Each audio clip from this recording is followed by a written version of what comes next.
Hey everybody, it's Keegan here. I'm back with another video for you guys. And today's video I'm bringing you guys is a brand new edition of Keegan's movie reviews. And today we're actually going to be talking about 4 movies this time around. Now originally, the first 2 movies I'm going to be talking about I was going to review in their own video. However, the last 2 films that I'm going to be talking about I decided to include in this video as kind of a bonus. Because why not? And it gives me more stuff to talk about. So therefore, I decided to make this an anthology review of 4 movies. Now, before we actually get into this video, I originally was going to do this video on Monday, but unfortunately, I had to postpone the video as I ended up getting sick with the head cold and was sick for about 3 days. I'm feeling a lot better today now, so thankfully it didn't last very long. I don't usually like making videos when I'm sick. I like doing videos whenever I'm healthy, but I'm a teeny tiny bit still a bit sick. I'm just coughing and still got a slightly stuffy nose, but overall I'm feeling a lot better today. So anyways, let's not waste any more time and let's talk about the 4 films I'm going to be talking about today. So let's take a look at them. So the first film we're going to be talking about today is the 2017 adult stop motion animation film Junkhead, which was written and directed by Takahide Hori. And this film premiered at the Fantasia Film Festival in Canada on July 23rd, 2017. Now, this was a film I actually never heard of until fairly recently when I went to the lobby and I bought another movie at that store called Mad God, which we're actually going to be talking about after this movie. And this was a movie that was actually recommended to me by the owner of the store called The Lobby, which I want to give a shout out to Kevin Martin and The Lobby. He is the owner of The Lobby, a little store in Edmonton that I recommend. So shout out to him, and kind of just a shout out to him for recommending me this movie. But anyways, I never actually heard of the film until it was recommended to me, as the film is very similar to the next film we're going to be talking about. And I decided to watch this and Mad God as a double feature, and I was actually pleasantly surprised by it. And this was a stop motion animation film that took 7 years to make, actually. It originally started out as a series of short films that started in 2013, I believe, which is also when the production of this film started, I think. Yeah, no, actually, it took 7 years to make, and it was completed in 2017, so it probably took a little longer than that, actually. But I'm gonna just talk about the film first, and then we'll go into my thoughts on it a little bit more. So let's take a dive into Junkhead. The premise for the film is pretty interesting. It takes place in the distant future where humanity has lost the ability to reproduce following a gene manipulation that makes people live longer, but for the price of that, they lose the ability to reproduce. And so humanity is at a risk of being extinct. However, a robot named Patron is sent down to the underworld, lurking with monsters to help figure out a way to cure humanity's future at reproducing, because there are some artificial human beings that might be able to reproduce and therefore might be able to continue human civilization for years to come. Well, the story is kind of hard to explain. The film is kind of a subconscious into the director's mind, kind of. The film is filled with monsters and some grotesque imagery and stuff like that. And that's basically the story of the film as best as I can describe it, I guess. Like I said in that last part, the film is kind of focuses less on the story, but it's follows a subconscious into like the director's subconscious mind, like in the imagination of the director. But it's a really interesting film. It's unlike anything I've ever seen, and damn, this movie is weird, but I really, really enjoyed it. quite an interesting film. It's one I would highly recommend if you haven't seen it. I really like the details on the animation, and I like the character designs, and I like all the creatures. They all look weird looking, and it's fairly bloody and gory at times, which the gore effects look really well done on the characters. And I like how all the characters speak in a alien language. Like the language is interesting, and the music is really well done too, and the atmosphere is really really good. I just loved every minute of it. This was a film that was a huge surprise. A film that I've never heard of and didn't look into the trailer to it. I just watched it as blindly as possible, and I was impressed by it.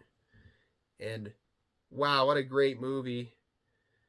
And I believe Guillermo del Toro himself praised the film along with the next film we're going to be talking about in this video. And I believe this is actually the first film in a trilogy. I know when I was looking up some stuff about the film for this video, this is the first film in a trilogy.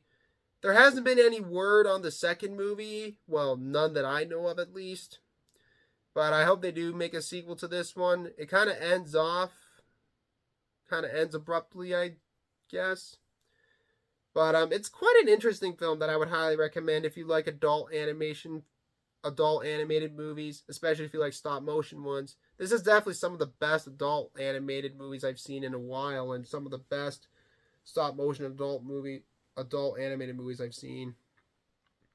But I don't really have a whole lot to say about this film, but if you want to check it out, I would highly recommend it. It's definitely a strange film, and it was a really interesting film that I'm glad I finally seen. And I hope they do a sequel to it eventually. But anyways, I don't have anything else to add, so I'm giving Junkhead an 8.7 out of 10. The next film we're going to be talking about is yet another stop motion adult animation film.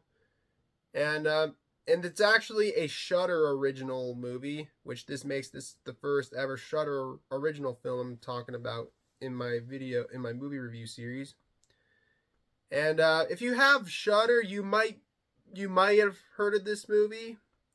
But if not, if you don't have Shudder, then you might have heard of it at least. And that is the 2021 adult stop motion animation film Mad God, which was written and directed by Phil Tippett. I believe that's how you pronounce his last name. And it was released at the Canadian Film Festival, the Fantasia Film Festival, on August 22nd, 2021. Now, the interesting thing about this film is that this film took 33 years to make. Yep, I'm not making this up. This film took 33 years to make. The production for this film began in 1987 and it was completed in 2020. And yep, it took 33 years to make. Now that I gotta respect. Even if I didn't like the film, I would still have to respect that it took 33 years to make. Like, god damn, that took so long, but we'll get to more on that in a bit. But this film is a combination of stop motion animation and a bit of live action as well, which is pretty interesting. And this is a very dark and disturbing film with lots of gore and disturbing imagery and grotesque imagery. But we'll get to more on that in a bit. But much like Junkhead, the storyline's a little bit hard for me to explain, but I will try to explain it as best I can. So let's talk about the storyline of the film. Now, the storyline of the film follows a silent assassin named as the Assassin, who wears a gas mask or something, and he travels through a world full of tormented souls, destruction, anarchy, and monsters, and just oblivion, basically. Like, there's like destruction everywhere. And it's not really clear what the assassin is in this world for, but all there is just it's plagued with monsters and disturbing stuff. Well, the story is pretty hard for me to explain. It's kind of like Junkhead, where it's basically in the subconscious, the director's subconscious mind of like his imagination and stuff. But that's kind of the best how I can describe the storyline. Like it's really hard for me to explain. Now, like I mentioned, this film took 33 years to make, and the end result is something really unlike anything I've ever seen before. This film is very gory. It is very disturbing. It is very, very weird. And it's kind of fucked up at times too. But it's a really, really well-made film that even the fact that this film took 33 years to make, I gotta respect that. Like, god damn, this movie took so long to make. But the end result is something that is pretty it's something you'd never forget. Like, there's so much, like, so many dark and disturbing imagery, and it's just really interesting. Like, the creatures look interesting. The details are really, really well done on the world. And I really like the animation style, like the stop motion stuff. Like, it looks really, really well done. Especially the combination with live action segments is really interesting. There isn't very much dialogue in this movie. Like, there's not very much dialogue at all in the movie. There's just a lot of sound and music, and the sound effects are really well done too. I gotta give it that. Especially during the surgeon scene, which is probably one of the goriest scenes of the whole movie. If you've seen the movie, you know what I'm talking about. But it's basically, this whole movie's like a journey through hell, I guess. But god damn, this movie is pretty grisly at times. But it's a really, really well-made film that I would highly recommend. It's not a film for everybody. You would either like it, you might not. But I would say give it a shot. It's an experimental film, I forgot to say when I started talking about this film, but it's an experimental film. You either like it or you might not like it. It's kind of like Skinamarink, which I might talk about someday. I didn't really like that movie that much, though. That's another Shudder movie, actually. I'll probably talk about that one someday. But anyways, I don't have a whole lot to say about Mad God other than I highly recommend it. Like I mentioned before, you might like it, you might not, but I would recommend you give it a shot. It's a very dark film, and it's definitely not for children. But if you like adult animation and some experimental films, then give it a shot. I'm giving Mad God an 8.6 out of 10. Now, this film and the next one are two films that I saw at my favorite local independent movie theater that I saw recently. And this one I saw last week. And that is the 1985 cult classic horror comedy, The Return of the Living Dead, which was directed by Dan O'Bannon and was originally released on August 16th, 1985. Now, this is a film I've been kind of curious about. I know a lot of people regard it as one of the best horror comedies of all time. And this film's got a pretty big cult following to it.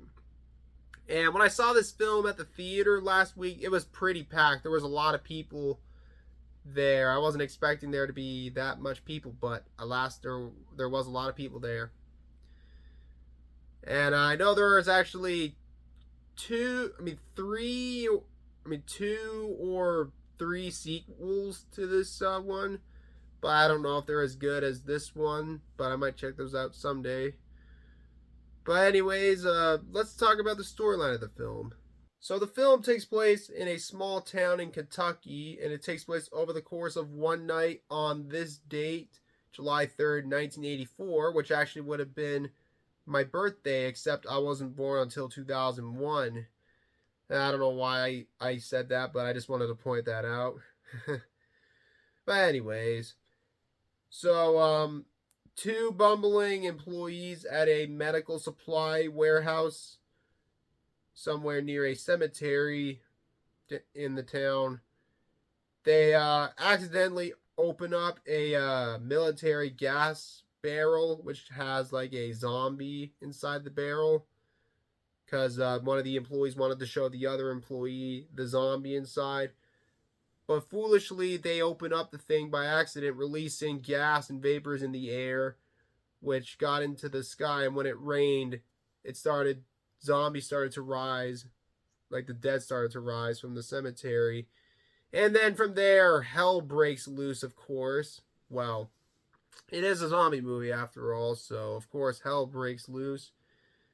And people start getting killed, and zombies start taking over the city. And people are trying to survive the apocalypse, of course.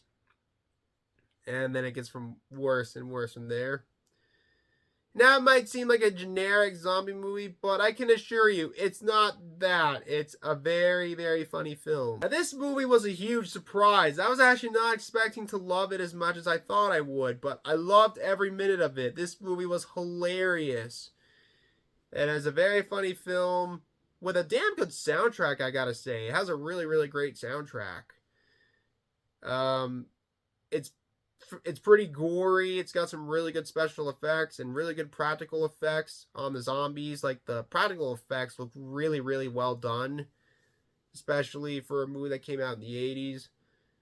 I say the effects look better than some of the shit you see these days where everything's all CGI looking. But this was the mid 80s actually. But I had a lot of fun seeing this one in the theaters, and it was so much fun seeing it with a big crowd. And this was one I would highly recommend. It's a very, very funny film. And it might seem like a generic zombie movie, but no, it's one of a kind. It's like, this was before Shaun of the Dead and Zombieland and all those other zombie comedies. Hell, I'd say this was the original zombie comedy, I'd say. Correct me if I'm wrong in the comments below. But I had a lot of fun seeing it. I might check out the sequels, maybe, but I don't expect them to be anywhere near as good as the first one. But I don't really have too much else to add, but other than I had a blast seeing this one in theaters. And if you haven't seen The Return of the Living Dead, definitely check it out. It's a really fun one to watch. Make sure you have some friends when you watch it, or if it's playing at a local indie theater. Excuse me. At a local indie theater, see it. It is definitely worth seeing it in a theater with the biggest crowd possible. And trust me, you'll have fun seeing it in a theater. But anyways, I'm giving The Return of the Living Dead an 8 out of 10. And the last film we're going to be talking about in this video is another film that I saw in theaters at my favorite local indie theater. And this one you might have heard, this is a film you might be familiar with if you've heard of the title, even if you haven't seen it. And that is the 1986 musical horror comedy Little Shop of Horrors, which was directed by Frank Oz and was originally released on December 19th, 1986. And Little Shop of Horrors is a musical horror comedy based on the musical play of the same name, which originally first premiered in 1982, I believe. And now, if you've been on my channel for a while, I know I've said it before, but I'll say it again. I'm not the biggest fan of musicals, although there are some musicals that I like the Rocky Horror Picture Show, Across the Universe, which I'll probably talk about someday. Velvet Goldmine, which I guess you can count as a musical. That's another one I want to talk about someday. And a couple of other ones, including this one. These are some of the only exceptions I have. But overall, I'm not the biggest fan of musicals. But this movie was actually part of a top secret movie that was going to be screening at the theater at the time when I saw it. They left some clues of what the movie was going to be, including, well, the first clue was the one that kind of gave it away. The first Oscar-nominated song to contain profanity, which was this movie for the song "I'm a Big Green Mean Mother from Outer Space," or whatever that song was called. If you've seen the movie, you know what I'm talking about. But despite knowing what the answer was, I decided to see it because this was a movie I've been kind of curious about, despite not being a huge fan of musicals. But and another thing before we talk about this movie is that when I saw this movie, I watched the director's cut version, which is the version a lot of people prefer. But yeah, I just wanted to point that out. But anyways, let's talk about the storyline of the film, shall we? So this movie takes place in the 1960s and follows a nerdy florist named Seymour, played by Rick Moranis. And he works at a low-end flower shop ran by a man named Mushkin, and his co-worker and crush named Audrey, played by Ellen Green.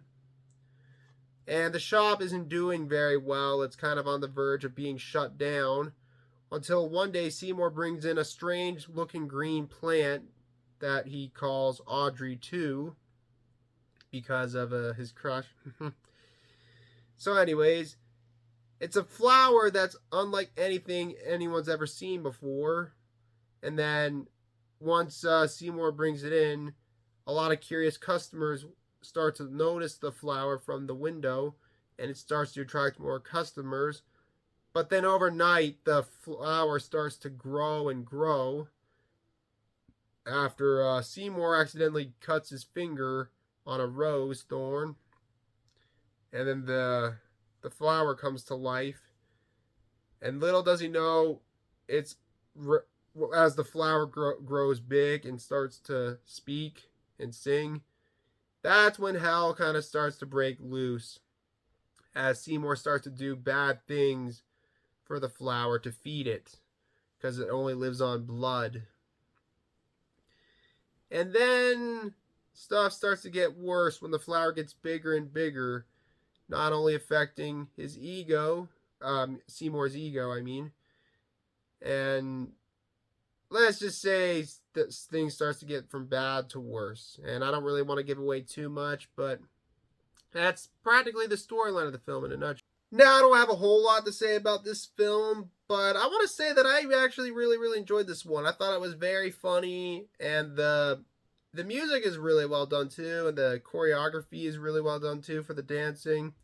But it was a very funny film, and it's got some cameos from Steve Martin, the late John Candy, and I'm trying to think of who else was in this one. Bill Murray was in it too, briefly, and a couple of others. And yeah, I had fun seeing this one. I thought it was really funny. And I do know that the film was based on a play, like I mentioned earlier. But yeah, I thought it was pretty good. I had fun seeing it, and it was a really funny film. And if you like musicals, I would highly recommend it. But like I said, I'm not the biggest fan of musicals, but there are a couple that I like, and this is one of them. And I would definitely plan on checking this one out again one day. But it's a fun film. It's a very funny movie, and I don't know, I had fun seeing this one in the theater, and I would definitely see myself watching it again. But anyways, I don't have anything else to add, so I'm giving Little Shop of Horrors a 7.9 out of 10. Alright everybody, that wraps up another edition of Keegan's Movie Reviews, and thank you guys for watching this video. If you guys enjoyed the video, as always, feel free to leave a like, leave a comment below, subscribe for more videos like this, turn on notifications, share the video with your friends, and what do you guys think of these two movies? Let me know in the comment section below, and feel free to follow me on my other social medias. The links are in the description down below, like they always are. And yeah guys, so yeah, that's about it. So anyways, until next time, this is Keegan Shepard signing off. Thanks for watching. Hope you guys have a great day, and I'll see you guys in the next one. And yeah, have a great day, everybody. Peace out. Bye-bye.